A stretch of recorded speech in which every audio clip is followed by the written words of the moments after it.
experiment was begun by a scientist who discovered, quite by accident, these signals being sent. Please understand, they are safe as long as they are not discovered. A kill list was intercepted. It says everyone in this room will be dead. You're number 2 on the list. Well, who's number 1? An unknown, a civilian. Look out for Charlie. I want him down. So, something terrible happened to me earlier tonight. While I was doing some stuff around the house, somebody put on this Columbine documentary. You know, at first I was like, I'm not going to be able to handle this. I'm going to end up having to go in my room and shut the door. I can listen to anybody's opinion on just about anything, but what I refuse to waste time with is when someone says, just hear me out, and then begins to parrot and regurgitate the same narrative that I've heard my entire life. So I began, listening to it and catching, some words here and some words there, and most of it was his mother. And as I began to listen to it and what she was saying, there were a lot of things that she was laying down without even realizing that she was laying it down. So for his mother's perspective on this, while it was happening, after it was happening, the whole scenario, it's actually a good thing to check out. When I lost my mind was when they brought out this shrink. I'm not joking. My first impression was it was like a gag. Like I was literally listening to a 10th grader try to psychoanalyze somebody. I was almost embarrassed for him. I'm not joking. I was almost embarrassed for him, and that is hard to do. That is very hard to do. He was like a child working with this, with Dylan Klebold's diary. So after Columbine, this shrink has made a niche in psychology just working with these people, schmooters. And someone may ask, why am I showing video of a video? Because I'm allowed to document the trash that comes onto my screen in my home and show this publicly without getting a copyright strike, because it's something that's coming through in my living room. Let's listen to this astute shrink break this down. And for some shooters, there's a massive binder, even 2 binders. Others have multiple shooters within one if there's not a lot of information on them. 9 of these are related to Columbine. So this guy has folder and folder full of information on all these shooters. This guy is a professional, and he cannot see that there are some alarming similarities between some of the delusions that these people may be experiencing. For real? At the time that Columbine happened, I was working in a psychiatric facility, a hospital for children and adolescents.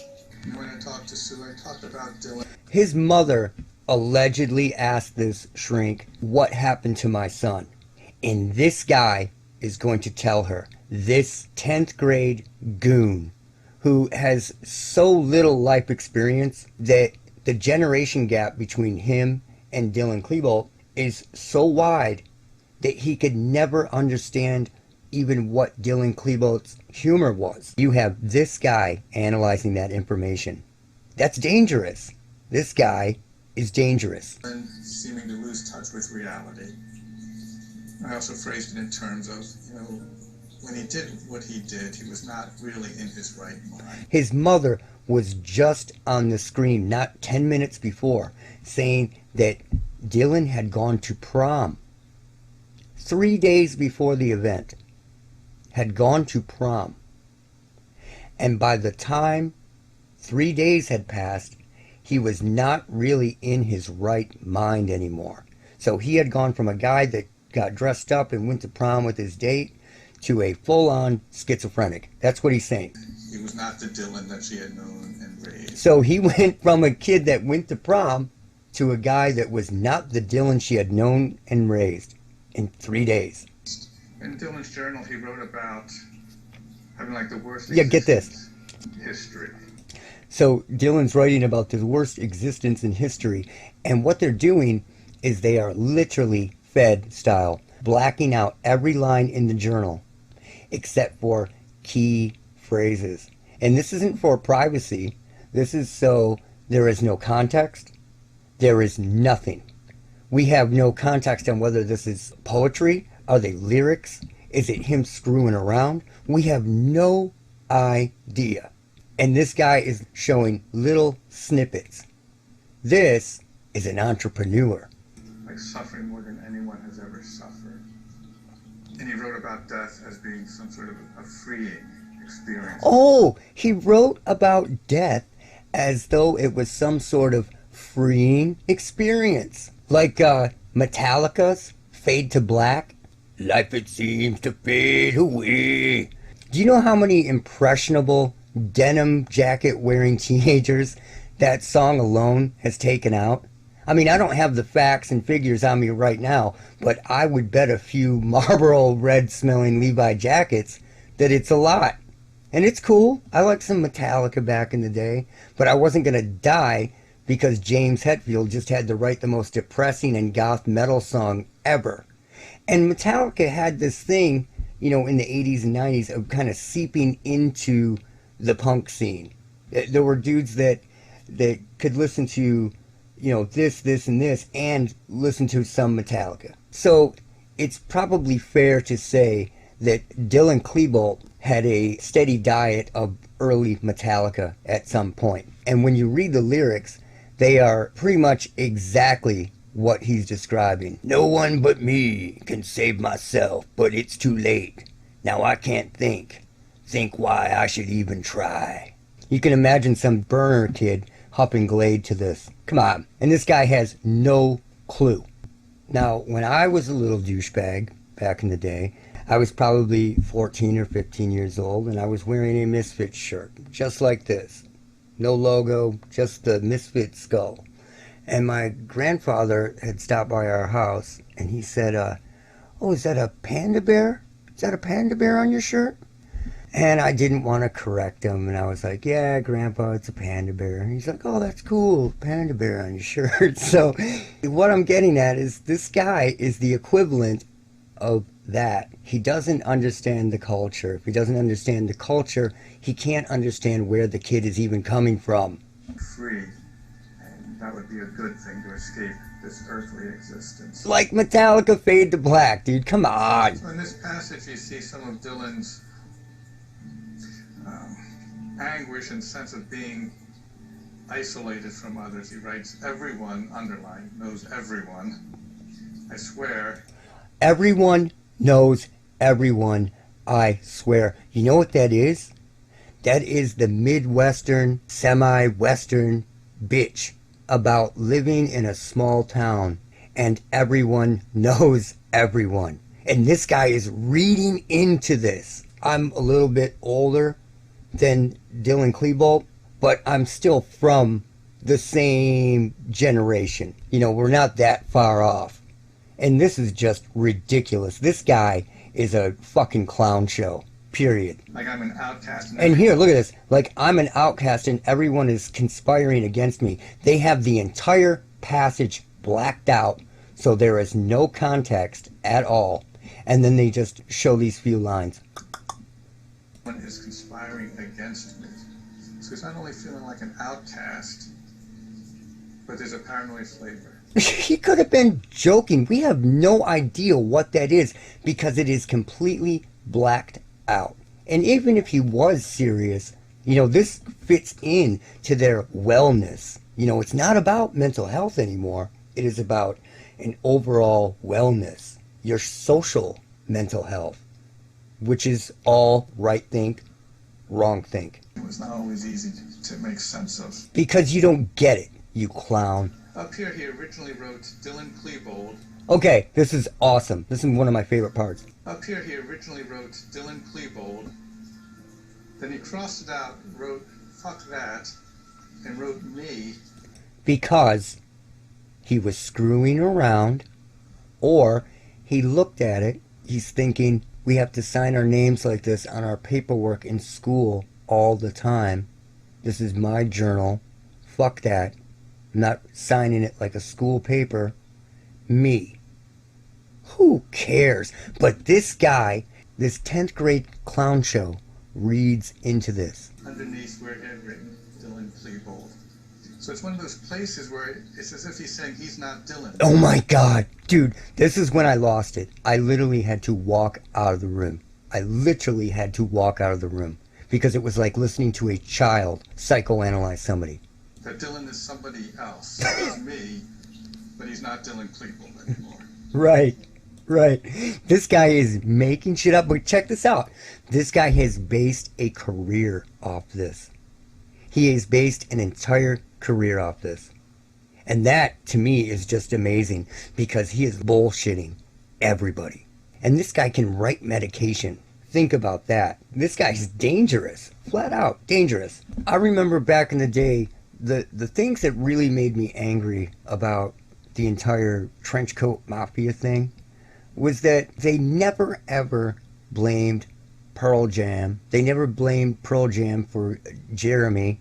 And they are still continuing that narrative that what are these monsters thinking? What could have inspired these people to dress up in trench coats and do these insane acts? The crazy part is there is a piece of American culture that implanted this into the psyche of the American underground, and it was completely and totally memory hold. And I'm going to show you part of it. This is a movie that used to be, for all you feds out there, this used to be one of my favorite movies when I was about 16 years old. I thought it was hilarious, but you already know that. And it's a movie about a guy that wears a trench coat, shows up at a high school, and starts suiciding everybody in the high school, jocks and dickheads. And then he ultimately wants to blow the place up. And I'm just going to show you an edited version of this. So for those of you who don't remember this, this was the real spawn of the Trenchcoat Mafia, the underground, and what inspired everything that Columbine was all about. And where did it come from? It came from Hollywood.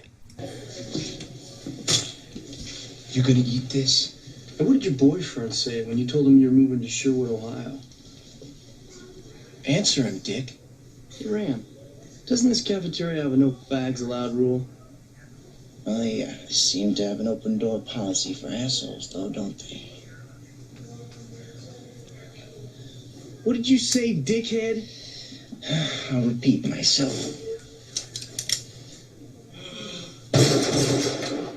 God, they won't expel him. They'll just suspend him for a week or something. He used a real gun. They should throw his ass in jail. No way. He used blanks. Yeah, I didn't expect to be calling either. I guess my emotions took over. Yeah, I was wondering if you wanted all those things you've been saying to really happen. Yeah, in the woods behind the school. At dawn. Don't forget Ram. Hi, Veronica. Hi, guys. Glad you can make it. So should I just whip it out? Or? Well, I've made a circle on each side of the clearing. Ram, you come over here. Kurt. When you get to the circle, strip. What about you? I was kind of hoping you could rip my clothes off me, sport. Oh, good idea.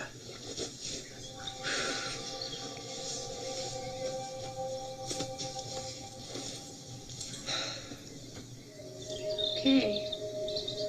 Count of 3, guys. 1, 2, 3. And there's dude killing jocks.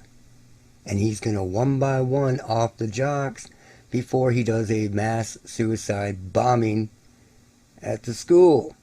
Did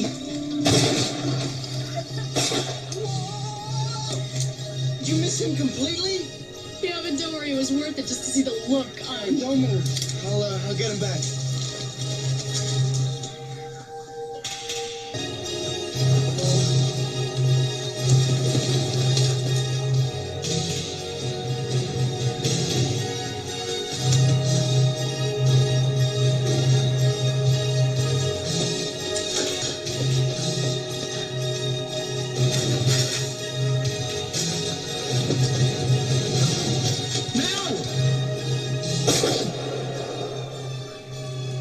And then what they do is they end up setting these two guys up to look like gay lovers that killed each other because they couldn't come out of the closet. This was injected by Hollywood a decade before Columbine.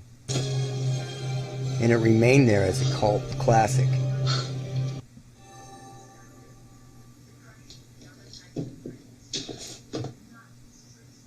I was teasing.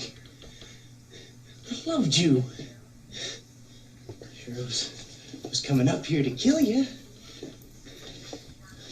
First, I was gonna try and get you back with my amazing petition. It's a shame you can't see what our fellow students really signed. All right, listen. We students of Westerberg High will die. Today, our burning bodies will be the ultimate protest to a society that degrades us.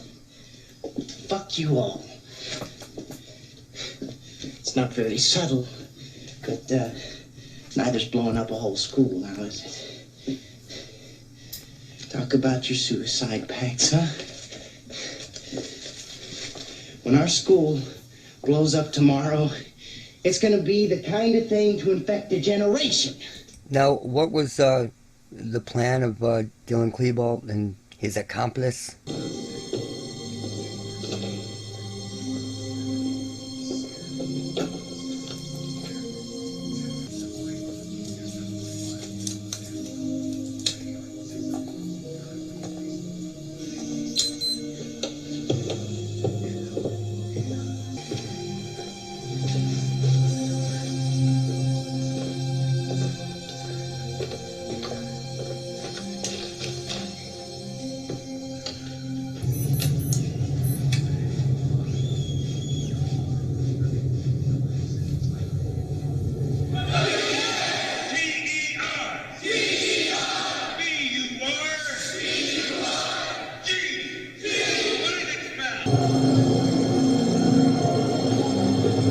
'You want to clean the slate as much as I do.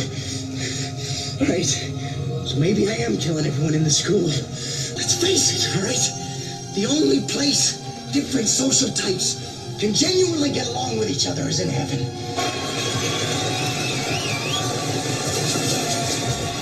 Seriously, people are going to look at the ashes of Westerberg and say, now there is a school that self-destructed not because society didn't care, but because the school was society. It's pretty deep, huh?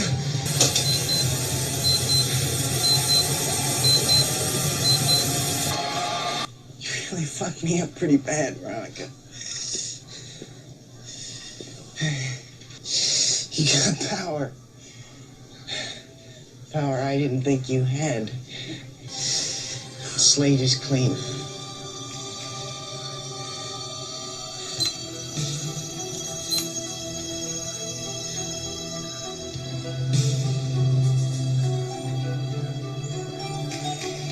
Pretend I did blow up the school.